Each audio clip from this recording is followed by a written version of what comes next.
When looking for an affordable roofing contractor, you'll want to find the best priced company for the job. A roofing contractor is the professional who will be responsible for repairing or installing a new roof on your home. To ensure the job is done properly and according to the standards, you need to make sure that you hire the person who is right for the job you need done.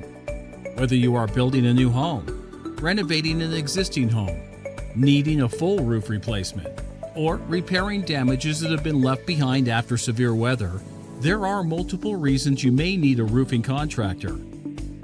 Let's look at a few questions that you should ask a potential roofer before they begin doing work on your home. Is the professional licensed? Does the roofer carry liability insurance?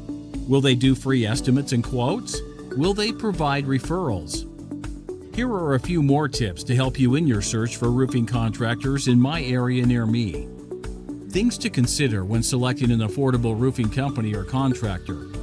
Experience. This is the most important consideration because a person's experience will ensure that the work you have done on your roof is carried out in a professional manner. Price of the job. You should get price quotes from various companies and compare them. If you want to ensure that your roofing needs are handled by the best, give us a call today. Our experts will get the job done right the first time. Whether it's maintenance, roof replacements, or just a simple inspection, we've got you covered.